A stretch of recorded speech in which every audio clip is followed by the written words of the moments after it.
വേറൊരു വീഡിയോയിലും കൂടിയിട്ട് ഇതേ കളർ ഗ്രേഡിങ് യൂസ് ചെയ്യുന്നുണ്ട്, അത് കാണിച്ചു തരാം.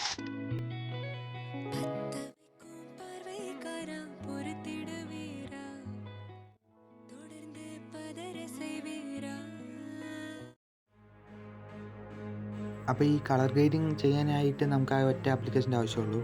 ഒന്ന് പറഞ്ഞു വെച്ചാൽ ക്യാപ് കട്ടാണ് അതിന് പേര്. അപ്പോൾ ആ ക്യാപ് കട്ടിൻ്റെ ഒപ്പം നമുക്കൊരു VPN കൂടി ആവശ്യമുണ്ട്. അപ്പോൾ VPN നോർമലി പ്ലേ സ്റ്റോറിൽ നിന്ന് ഇൻസ്റ്റാൾ ചെയ്യാൻ ക്യാപ്പിൻ്റെ ലിങ്ക് ഡിസ്ക്രിപ്ഷനിൽ കൊടുക്കാം. അപ്പോൾ ക്യാപ് കട്ട് ഓപ്പൺ ചെയ്തിട്ട് നമ്മളതിൽ വേണ്ട ക്ലിപ്പ് ആഡ് ചെയ്യുക. ഞാനത് മ്യൂട്ട് ചെയ്തിരിക്കുകയാണ്, അത് വേറൊന്നും കൊണ്ടല്ല, കോപ്പിറൈറ്റും കാര്യങ്ങളും കിട്ടുന്നതാണ്. അപ്പോൾ ഇത് കണ്ടില്ലേ, ഇതാണ് നമ്മുടെ ക്ലിപ്പ്. അപ്പോൾ ഇതിനെ നമ്മൾ കളർ ഗ്രേഡിങ് കാര്യങ്ങളും ചെയ്യാൻ പോകും. അപ്പോൾ നമ്മൾ ഈ താഴെ കുറച്ച് ഓപ്ഷനൊക്കെ ഉണ്ടാവും. അപ്പോൾ അതിൽ കുറച്ച് സ്ക്രോൾ ചെയ്തതെന്ന് വെച്ചാൽ അവിടെ അഡ്ജസ്റ്റ് പറഞ്ഞിട്ടൊരു ഓപ്ഷൻ ഉണ്ടാവും. അപ്പോൾ അഡ്ജസ്റ്റ് പറഞ്ഞ ആ ഓപ്ഷനിൽ കൊടുത്തതെന്ന് വെച്ചാൽ പിന്നെയും കുറച്ച് ഓപ്ഷൻസ് കാണും. അതിൽ നമ്മൾ ഫസ്റ്റ് തന്നെ ബ്രൈറ്റ്നെസ് എടുക്കുക. ബ്രൈറ്റ്നെസ്സിൽ ഒരു -1 അതൊക്കെ കൊടുക്കുക. കാരണം അതിന് ചെറിയൊരു ഡാർക്ക്നെസ്സിൻ്റെ ആവശ്യമുള്ളൂ. നമ്മൾ ഒരുപാട് കൊടുത്തതെന്ന് വെച്ചാൽ വീഡിയോ ഇന്ന് വൃത്തികളായും. പിന്നെ അടുത്ത കോൺട്രാസ്റ്റ് അതൊരു 14-15 അത്രയും മതി. ഒരു 15 കൊടുത്തതെന്ന് വെച്ചാൽ അത് വേണ്ടത്രയായി. നേരത്തെ സാറ്റുറേഷൻ ഒരു 10 കൊടുക്കാം.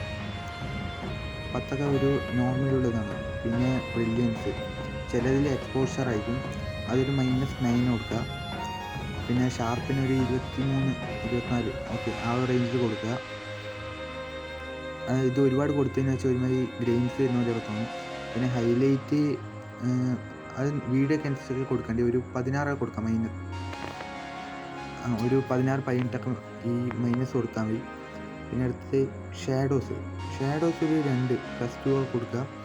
പിന്നെ ടെമ്പറേച്ചർ ഒരു 11 11 മതി, അതൊക്കെ നോർമലാണ്. അപ്പോൾ അല്ല അപ്പം തന്നെ ചെറുതായിട്ട് അതിൻ്റെ അഡ്ജസ്റ്റ്മെൻറ്റും കാര്യങ്ങളൊക്കെ ഒന്ന് തെറ്റായിട്ടുണ്ട്. ഇതിനൊരു ഫിൽറ്ററിൻ്റെ ആവശ്യം കൂടി ഉണ്ട്. അതിനായിട്ട് ആ ഫിൽറ്ററിൻ്റെ ഓപ്ഷൻ ഒന്ന് കൊടുക്കുക. ആ ഫിൽറ്ററിൻ്റെ ഓപ്ഷനിൽ സെർച്ച് ഐക്കൺ കാണാം, അതിൽ കൊടുത്ത് കഴിഞ്ഞിട്ട് ബാഡ് ബണ്ണി ഒന്ന് സെർച്ച് ചെയ്യുക.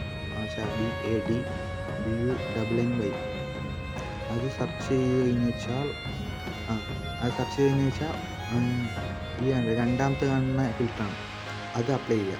അത് അപ്ലൈ ചെയ്യുമ്പോഴേക്കും ഇത് പക്ഷേ കുറച്ചും കൂടി കളർ കൂടുതലുള്ള പോലെ തോന്നുന്നു. അപ്പോൾ നേരെ അതിൻ്റെ അഡ്ജസ്റ്റ്മെൻറ്റിൽ പോവുക. ഇതൊരു 60 കൊടുത്താൽ മതി. എന്നാലേ ആ ഒരു കളർ കറക്റ്റ് നമുക്കതൊന്ന് കിട്ടുള്ളൂ. നമുക്ക് ഒരുപാട് കൂടിയാലും ഒരുമാതിരി കാണാനൊരു ഭംഗി ഉണ്ടാവില്ല. അപ്പോൾ അത് കൊടുത്താൽ കണ്ടില്ലേ, ആ നമ്മുടെ മുന്നത്തെ ക്ലിപ്പിനെയും കാട്ടിയിട്ട് എത്തി ഞാൻ കാണിച്ചു തരാം.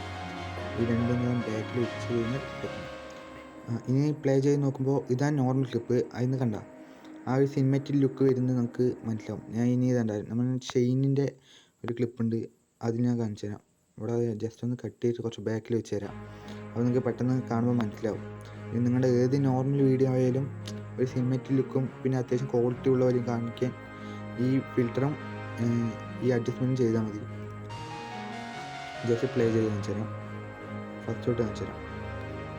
കണ്ട ആ ഒരു ലുക്ക് വരുന്നുണ്ടല്ലേ, ഇനി കുറച്ച് അങ്ങോട്ട് പോയിട്ട് കാണിച്ചു തരാം. ഇതുണ്ടോ ആ ബാസിൻ്റെ ആ ഒരു ഇതുണ്ടോ, ഇതാണ് നോർമലി. ആ ഒരു ഡിമ്മായിട്ടുള്ള ഒരു റെഡ് കളറാണ് അത് നോർമലി. നമ്മുടെ ഈ ഫിൽറ്ററും കാര്യങ്ങളൊന്നും സെറ്റ് ആകുമ്പോഴേക്കും സിനിമാറ്റിക് ഒന്ന് അത്യാവശ്യം നല്ല സെറ്റാവും. പിന്നെ ഇനി നമ്മൾ എക്സ്പോർട്ട് ചെയ്യുന്ന സമയത്ത് 1080p 30 FPS റെക്കമെൻഡിൽ ഇട്ടിട്ട് എക്സ്പോർട്ട് ചെയ്യുക. അപ്പോൾ നിങ്ങൾക്ക് നല്ല ഒരു വീഡിയോ ക്വാളിറ്റിയിൽ തന്നെ സാധനം കൈ കിട്ടുന്നതാണ്.